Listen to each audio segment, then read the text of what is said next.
Saudara, alasan 8 organisasi sekolah swasta di Jawa Barat menggugat Gubernur Deddy Mulyadi karena kebijakan penambahan rombongan kelas menjadi 50 siswa membuat sekolah menengah swasta kehilangan calon siswa baru. Penurunan jumlah murid tahun ajaran baru salah satunya dialami sekolah menengah kejuruan SMK Farmasi Cipto Kota Cirebon. Sebelum kebijakan Gubernur Jawa Barat terkait penambahan rombongan kelas, sekolah yang biasanya mendapat sekitar 10 murid tahun ini hanya mendapatkan 1 murid saja. Ketua Forum Komunikasi Kepala SMK Swasta Cirebon, Ari Nurrahmat, menilai kebijakan gubernur sangat berdampak terhadap keberlangsungan sekolah swasta di Jawa Barat. Kebijakan yang diperuntukkan bagi siswa dari keluarga tidak mampu ini juga dianggap tidak tepat sasaran. Teman sekolah saya gitu, artinya sekota Cirebon bahkan se-Jawa Barat itu dampaknya luar biasa, terutama yang cabut berkas. Jadi banyak yang sudah terdaftar di SMK swasta karena negerinya dibolehkan dengan program PAPS, artinya akhirnya cabut berkas pindah ke sana karena dari negerinya sendiri menelpon atau menghubungi orang tua tersebut. Seperti itu. PAPS itu menurut Bapak tidak tepat sasaran, Pak? Betul, banyak yang tidak tepat sasaran. Kan PAPS itu tadi kan dari judulnya aja anak putus sekolah, artinya yang tergolong miskin atau miskin ekstrim kan. Tapi ternyata banyak yang orang tuanya masih mampu diakomodir oleh pihak sekolah. Sebelum jeda tadi saya bertanya kepada Bung Irwan Indra sebagai penggugat.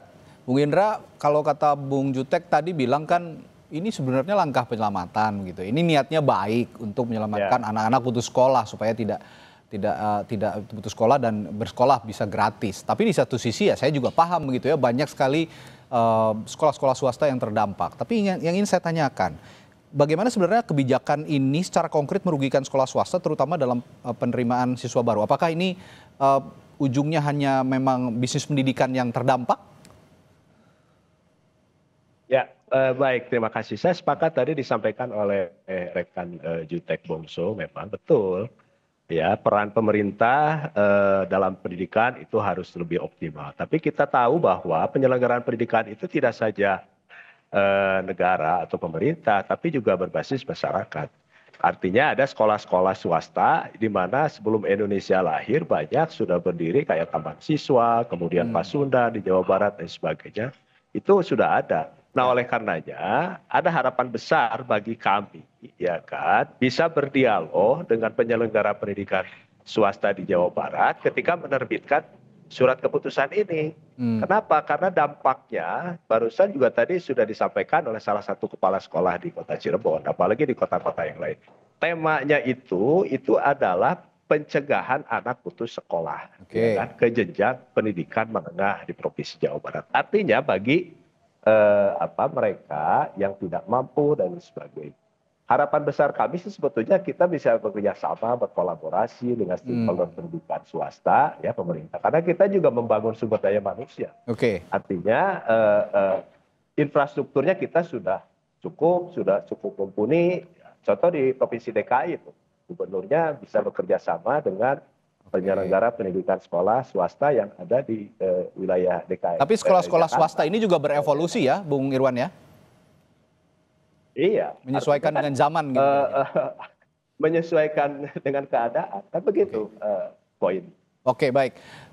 Bung Jutek, sebenarnya permasalahannya sepertinya ini kurangnya komunikasi atau kurangnya dialog. Tadi Bung Irwan juga sudah menyinggung bahwa belum ada dialog. Kira-kira akan ada dialog nggak sebelum memang nanti merespon segala gugatan? Mas, saya tanggapin dulu ya. Oke. Jadi oleh Pak Ervan tadi ya, rekan Ervan, bahwa saya tidak setuju ya kalau kita mengeneralisir 1-2 sekolah menjadi satu seolah-olah itu satu peristiwa yang menyeluruh. Satu hal kita mau sampaikan ya, yang sudah maksimal menerima program PAPS ini ya, ini baru 17 sekolah dari 500 sekian ya, dari 515 sekolah dan 1 SMK negeri dari 286 sekolah ya, artinya baru 17 dan 38 yang lain yang tadi disampaikan itu tidak maksimal sampai ke 50. Program ini sebenarnya tidak, saya memberikan satu data nih, ini data yang berdasarkan di Kementerian Menengah Dasar ya. Nah, ini jadi bahwa jumlah yang diterima oleh sekolah swasta setiap tahun itu 400 rata-rata 413.883 siswa per tahunnya dari tahun 2021. Ya, artinya serapan masuk siswa itu banyak ya. Ya, tahun 2021 itu 438. Sementara hasil siswa baru dari SMP ke SMA di Jawa Barat setiap tahun 2025 ini berjumlah 834.734 siswa. Yang dapat diserap oleh sekolah SMK negeri dengan program tahun 2025-2026 ini hanya 306.345.000. Masih ada 507.000. Ditambah dengan program yang sekarang ya, dengan yang PAPS ini, itu baru menyerap 46 sekian. Itu berarti sisanya kemana ya Bung Jutek ya? Ya, sisanya harusnya menurut saya masih di atas jumlah yang dapat diserap oleh pihak swasta, sekolah swasta. Kalau di 1-2 area, karena ini penyebarannya tidak merata se-Jawa Barat, bisa terjadi. Di 1-2 daerah ada terdampak, kami tidak pungkiri itu mungkin bisa terjadi. Tapi jangan digeneralisir. Hal yang kedua Mas, kami mau sampaikan bahwa pemerintah Provinsi Jawa Barat setiap tahun itu mengucurkan dana hibah dan juga dana bantuan beasiswa sebesar 623 miliar ya untuk siswa-siswa tidak mampu dalam bentuk beasiswa dan sebagainya. Pak Gubernur sudah menyampaikan kepada kami bahwa yang melakukan gugatan ini, kami akan melakukan audit khusus kepada sekolah-sekolah ini yang tergabung kepada 8 organisasi ini. Ya, kemana uang yang disampaikan, apakah sudah tepat sasaran? Apakah sudah maksimal? Oh, ada subsidi atau semacamnya ya?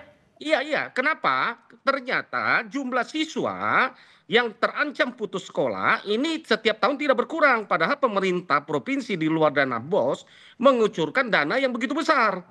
Bukan kita tidak ingin berkolaborasi. Selama ini pemerintah Provinsi Jawa Barat sudah melakukan kolaborasi mengucurkan 623 miliar setiap tahun. Baik. Dan inilah yang Pak Gubernur sampaikan.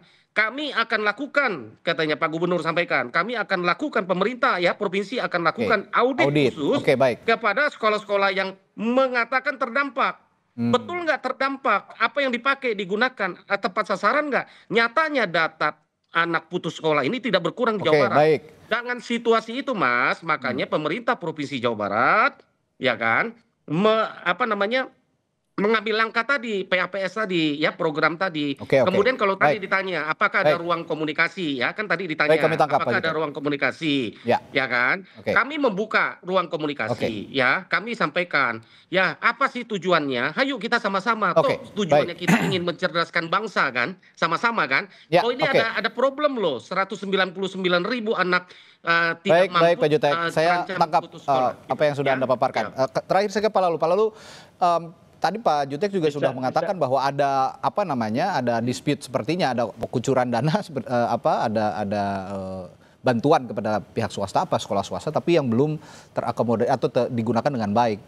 Kalau begini, apa yang salah? Dan tadi soal komunikasi juga sepertinya juga belum terlalu baik dilakukan antara kedua belah pihak.